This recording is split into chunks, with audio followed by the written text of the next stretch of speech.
Magic story TV. अपनी भाभीियों को कमरे में छोड़ा, बाकी की रस्में हम कल कर लेंगे। मेरे पास और भी कई सारे काम हैं। वैसे भी मैं बहुत थक गई हूँ, मुझे सोने जाना है। आप इस साक्षी को क्यों नहीं बोल देती? इतना शुभ काम क्या मैं इस कल मुही से करवाऊंगी। और तू यहाँ खड़े खड़े क्या देख रही है? जा कर मेहमानों के लिए चाय बना। और माला बेटा, तू भाभीियों को कमरे में छोड़ा।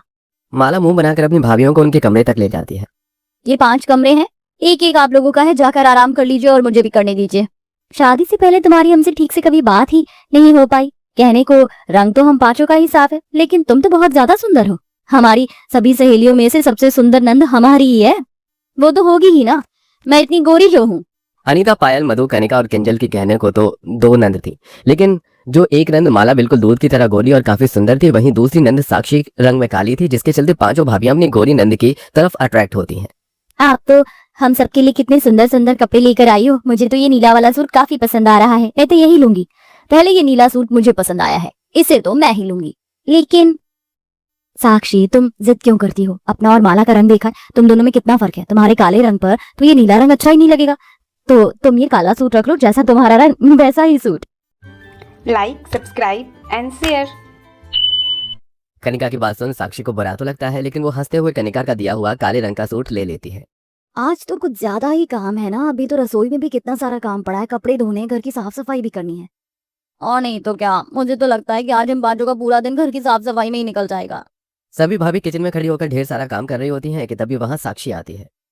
भाभी, आप सब लोग काम में लगे हुए हैं और आपने मुझे बताया भी नहीं। लाई, किचन का काम मैं कर देती हूँ। वैसे भी मैं ज्यादातर किचन में ही रहती हूँ, तो मुझे उसके काम की आदत पड़ गई है। आप जाकर थोड़ी देर आराम कर लीजिए और बाकी घर के काम की भी फिक्र मत करिए, मैं सब कर लूंगी।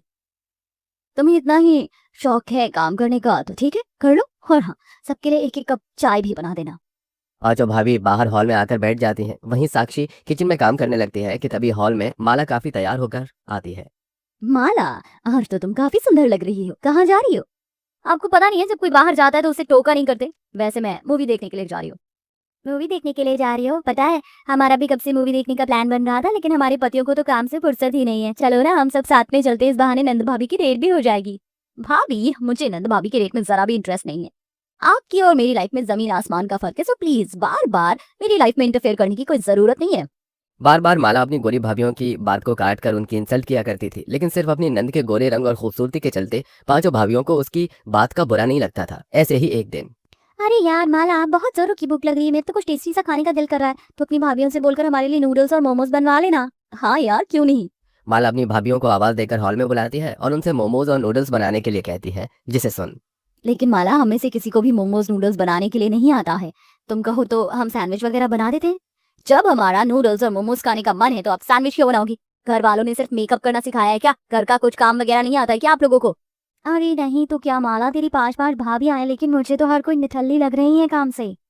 महक, जुबान संभाल कर बात करो, ये मेरी भाभी हैं। तुम्हारी हिम्मत कैसे हुई इनसे इस तरह बात करने की? और माला, तुम क्या, तुम्हें इतना भी नहीं पता कि बाहर वालों के सामने घर वालों से किस तरह बात करनी चाहिए, कि सारी तमीज भूल गई हो? अब तो काली कबूतरी मुझे लोगों से बात करना सिखाएगी। कभी शक्ल देखी है खुद की आईने में? मेरा बस चलता तो मैं तुझे कब का इस घर से धक्के मार के निकाल देती। तो हम सबके लिए बोझ बनकर बैठी हुई है, ना जाने कब तुझसे छुटकारा मिलेगा। अपनी बहन की बात सुन साक्षी रोते हुए अपने कमरे में चली जाती है। कहीं ना कहीं इस बार उन 5 बहू को भी अपनी गोरी नंद की बातों का बुरा लगता है, लेकिन वो इस बार भी उससे कुछ नहीं कहती और ऐसे ही कुछ समय गुजर जाता है। भाभी, आपकी हिम्मत कैसे हुई मेरे कमरे में आकर मेरी अलमारी से मेरी ड्रेस निकाल कर पहनने की? हम तो सिर्फ तुम्हारी ड्रेस देख रहे थे, हमने इसे पहनी नहीं है। और तुम भी तो कई बार हमारे कमरे में आकर हमसे बिना पूछे हमारी अलमारी से कोई भी चीज निकाल लेती हो। हमने तो तुम्हें कभी ऐसा नहीं कहा। ये घर मेरा है, इस घर की हर एक चीज पर सिर्फ मेरा हक है। मैं जो चाहे कर सकती हूँ, लेकिन आप 5 पराई हैं, तो इसीलिए अपनी हद में रहिए। Like, subscribe and share. 5 भाभीियों से इतना सारा प्यार मिलने के बाद भी जहां गौरी नंद हमेशा अपनी भाभीियों को बेइज्जती करती है, वहीं अपनी भाभी से भी काले रंग के ताने सुनने के बाद काली नंद साक्षी हमेशा अपनी भाभीियों की काम में मदद करती है। उनका काफी अच्छे से ध्यान रखती। समय गुजरता है और अब दोनों नंद के लिए घर में रिश्ते देखने की बात चलती है। माला की खूबसूरती और उसके गोरे रंग के चलते उसका रिश्ता जल्दी एक बहुत बड़े घर में तय हो जाता है, लेकिन वहीं साक्षी के काले रंग के चलते लोग उसे रिश्ता जोड़ने से ही मना कर देते हैं। अब बहन जी, बुरा मत मानिए, लेकिन आपकी बेटी का रंग कुछ ज्यादा ही सांवला है और हमें इतनी सांवली बहू नहीं चाहिए। रिश्ता देखने आई उमा की बात को सुनकर सभी घर वालों को अब साक्षी पर काफी ज्यादा गुस्सा आता है। कब तक हमारी छाती पर बोझ बनाकर बैठेगी? कब इसके हाथ पीले होंगे? अगर मुझे पता होता कि इसकी वजह से हम लोगों को ऐसी बातें सुनने को मिलेंगी, तो मैं तो इसे अपनी कोर्ट में ही मार देती। बहुत हो गई लोगों के सामने हमारी बेइज्जती, लेकिन अब और नहीं। अब जो भी गरीब लंगड़ा लूला मिलेगा उसके साथ इसकी शादी कर दो, कम से कम हमारा पीछा तो छोड़ेगी। पांचों भाई मिलकर जल्दी एक लंगड़े आदमी को ढूंढकर जबरदस्ती साक्षी का रिश्ता उसके साथ तय कर देते हैं। दोनों काली गोरी बहनों की एक ही दिन शादी होती है। जहां गोरी बेटी के लिए घर में धूमधाम से सारी रस्में, कपड़े और चीज लाई जा रही थी, वहीं काली बेटी को कोई पूछता तक नहीं है। अरे भाभी, कितनी हल्दी लगाई जा रही है आप मुझे। मैं तो पहले से इतनी खूबसूरत हूँ कि हल्दी की रस्म सांवले और काले लोगों के लिए बनी है, ना कि मुझ जैसी खूबसूरत लड़की के लिए। जाकर ये हल्दी अपनी काली नंद को लगाइए। गोरी नंद का बर्ताव और काली नंद के साथ इतना अत्याचार होता देख अब सभी भाभियों को साक्षी के लिए काफी ज्यादा बुरा लग रहा था।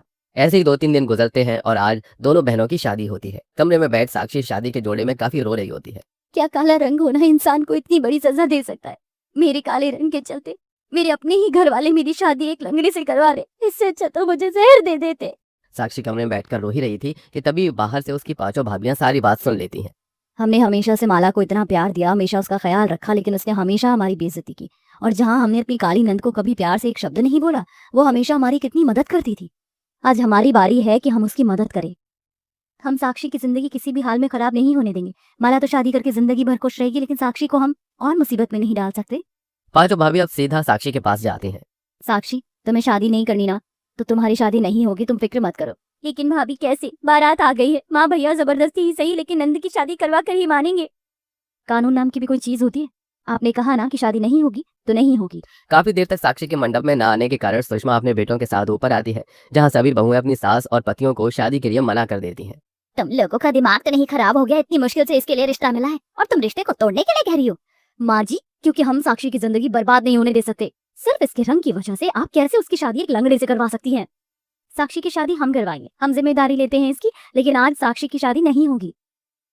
मैं भी देखती हूँ कि कैसे तुम इसकी शादी करवाती हो। अगर 2 महीने के अंदर इसकी शादी नहीं हुई ना, तो तुम पांचों अपना बोरिया बिस्तर उठाकर सीधा अपने मायके चली जाना। माला की तो आराम से शादी हो जाती है, लेकिन जो साक्षी के लिए रिश्ता आता है वो लोग वापस चले जाते हैं। और अब पांचों भाभी अपनी काली नंद के लिए रिश्ते देखना शुरू करती हैं और जल्दी उन्हें एक विवेक नाम का लड़का मिलता है। वो काफी पढ़ा लिखा और एक समझदार इंसान था। उसे साक्षी के काले रंग से जरा भी दिक्कत नहीं थी। कुछ दिनों में शादी की रस्में शुरू होती हैं और साक्षी विवेक की धूमधाम से शादी हो जाती है। भाभी, मैंने आप पांचों को कितना गलत समझा, लेकिन आज आप नहीं होती तो कभी मेरा इस तरह घर नहीं बसता। मैं आज किसी झोपड़ी में बैठकर चूल्हे पर खांसते हुए रोटियां बनाती और मेरी जिंदगी पूरी तरह से नरक बन जाती। सरगी माँ और भाइयों ने हमेशा मुझे मेरे काले रंग की वजह से दुत्कारा, लेकिन आप लोगों ने मुझे अपनाया। शुरुआत में तुम हमें तो पसंद नहीं थी, लेकिन धीरे धीरे हमें एहसास हुआ कि इंसान की खूबसूरती उसके रंग से नहीं, उसके मन से होती है। हमने तुम्हारे साथ बहुत गलत किया है, उसके लिए हमें माफ करना और हमेशा खुश रहना। साक्षी अपनी पांचों भाभियों से विदाई लेकर विवेक के साथ अपनी नई जिंदगी की शुरुआत करती है। वहीं अपनी काली नंद का घर बसाकर पांचों भाभी अब काफी खुश थीं। अगर आपको ये स्टोरी अच्छी लगी हो और रोजाना आप ऐसा ही स्टोरी सुनना चाहते हैं तो प्लीज़ इस वीडियो को लाइक करें, शेयर करें एंड सब्सक्राइब करें। Thank you.